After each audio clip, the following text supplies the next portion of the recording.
Squalas don't get the hype they deserve. While most anglers are waiting on summer bugs and big name hatches, these early spring stoneflies are quietly making moves, and the trout are locked in. When the air's still cold but the river starts to come alive, this hatch kicks off the dry fly season in style. Today we're tying a squala-colored Chubby Chernobyl, foam-bodied, high-floating pattern that's tough enough for fast water, yet subtle enough to fool picky fish. I should note that squalas in most people's area, especially in the Midwest, are a very off green clay color. Our squalas here on the west side are a little bit tanner in color. So today I will be tying this squala in a light beige. But pay attention to the squalas on your waters and try to match the color accordingly. We're going to start the thread right behind our hook eye, wrapping back towards the bend.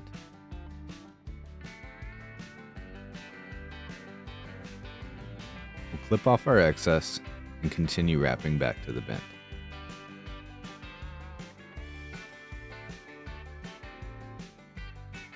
Once we get it at our stopping point, somewhere between the hook point and the barb, we're going to grab some gold crystal flash. About 4 strands is fine. Your tips don't have to be exactly even, but they should be close. This gives it a more buggy appearance when they're irregular. Using a pinch wrap, we're going to secure the crystal flash to the back of the hook and take a few securing wraps. Take the butt ends of our crystal flash, we're going to pull them back to the other side of the hook and secure them on the other side. Taking a few securing wraps back.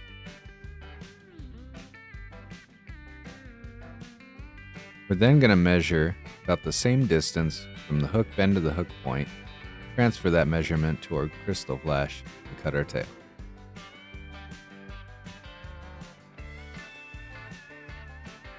At this point, we'll move our thread to the front of the hook, just behind the hook eye. We're going to lightly wax our thread.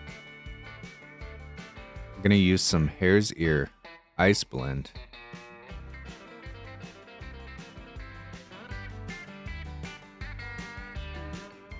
Ice stub is regularly used on Chubby Chernobyls, but I like the incorporation of the hair for that extra buggy effect. I'm going to roll a dubbing noodle onto our thread, a couple inches long. Remember, you can always add more, but it's hard to take some away.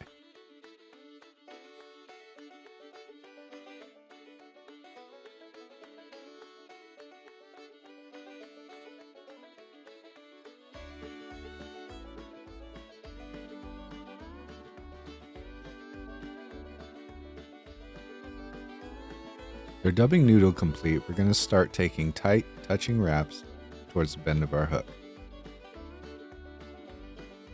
You don't need a lot of bulk on this, so don't be afraid to go a little sparse.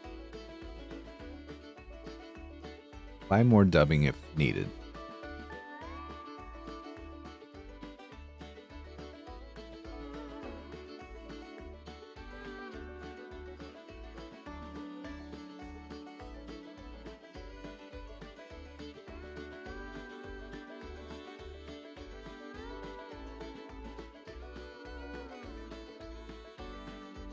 With our dubbing body completed, we're going to wrap forward just a little bit to the hook point. I like starting my foam here, as it lets the dubbing sit a little bit down into the film of the water. For the body, you can cut a rectangular piece of black foam, about a hook shank and a half in length. The foam should reach from the end of the tail to a couple eye lengths in front of the hook eye. The width of the foam should be equal to that of the hook cap. We're going to cut our foam to have a rounded back. You can make these square, you can make them rounded on both ends, there's really no rules. Do what you like. But I like to round it off into a beaver tail on one end.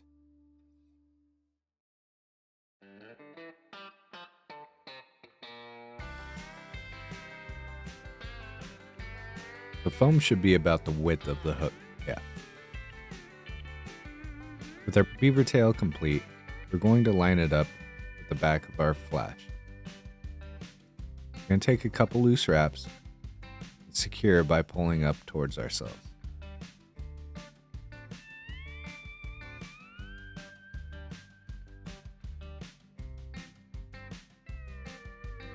Skip your thread back and take a couple more securing wraps to make a small gap in which the legs will sit. With our foam secured, we'll grab some rubber legs. Here I'm using brown and tan. We're going to measure the one end just to the end of the tail. Take a couple loose wraps.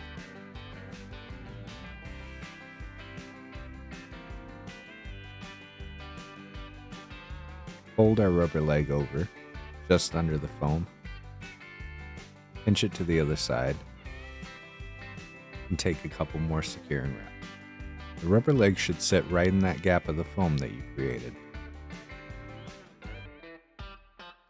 And if you need to adjust it, go ahead.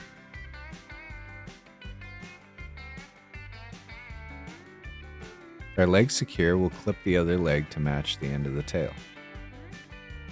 With our legs secured in, we're going to grab some widow's web. This one is in tan. We'll measure this widow's web to be just beyond the tail so that we can clip it flat to the tail when finished. The widow's web secured in, we can take our scissors, make a small loop so that the widow's web sits right on top, and secure it in.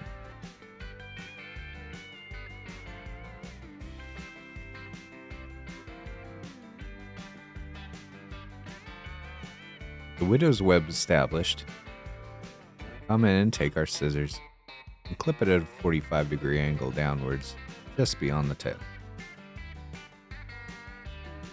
This gives us a great indicator for the Chubby Chernobyl, as well as looking like a pair of fluttering wings from the unsuspecting trout below. To protect our thread wraps, we're going to add a little bit more wax and some dubbing. You need just enough to cover your thread wraps and work your thread forward to the next tie-in point just behind the hook eye.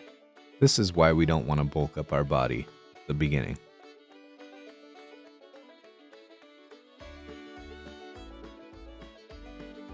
We'll clip our front legs free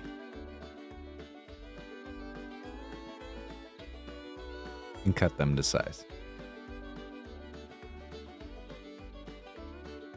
With our dubbing noodle complete, we'll cover our thread wraps with a couple turns.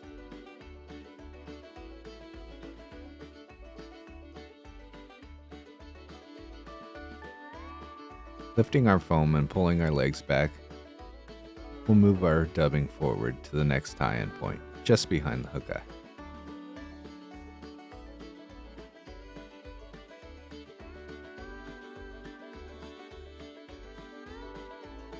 With our thread advanced just a short ways behind the hook eye, we'll grab some super glue and apply it to the very top. This keeps the foam from rotating and adds to the durability of the fly. You don't need a lot.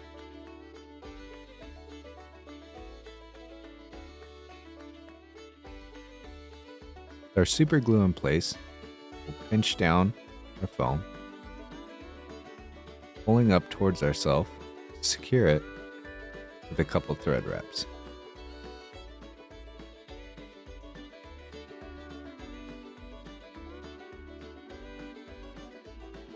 Again, we want to advance our thread and make a small gap in the foam for the rubber legs to sit.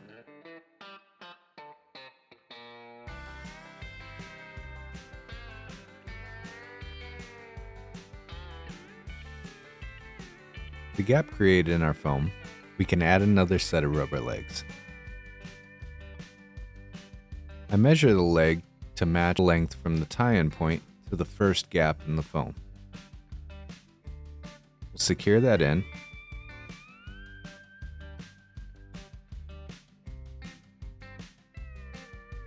and with a couple loose wraps, secure it in. We'll adjust our legs to sit in that gap of the foam once again.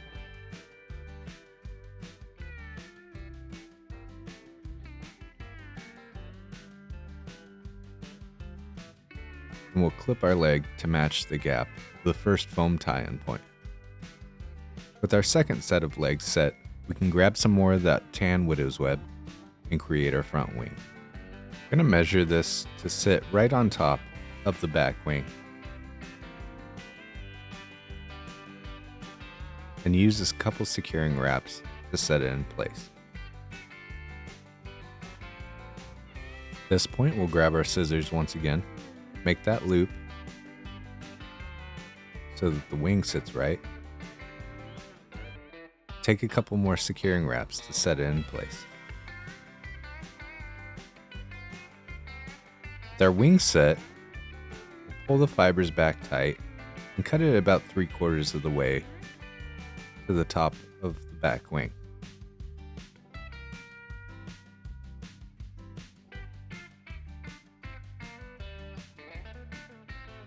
If you need any last minute touches to the placement of your legs, do so now.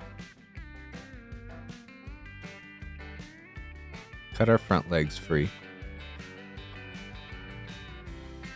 Measure them the back set. And clip them to the same length.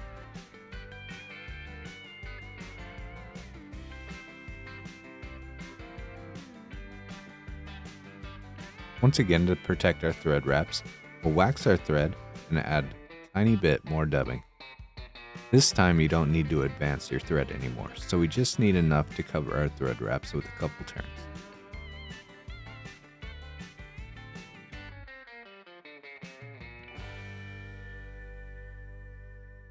With this complete, we can pull our foam head forward and advance our thread just behind the hook eye, building a small thread dam to lift our head up.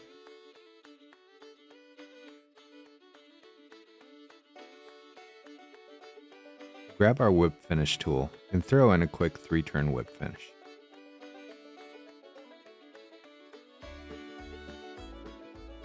As these flies take a lot of punishment, I like taking another securing whip finish, just in case.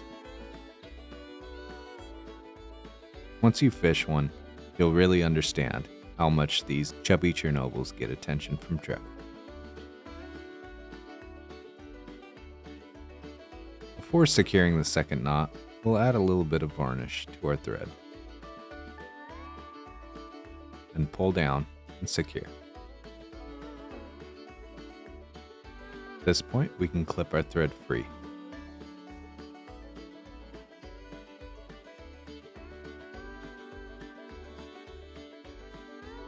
I don't like the hard edges on my head, and I like making it a little bit more buggy.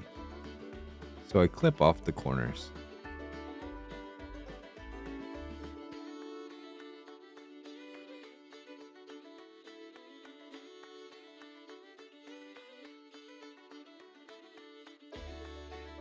Whether you're on a freestone river in March or prospecting pocket water in July, this Skwala chubby earns its spot in the box. It floats like a cork, holds a dropper, and if you squint, it even looks like a hopper's meaner cousin.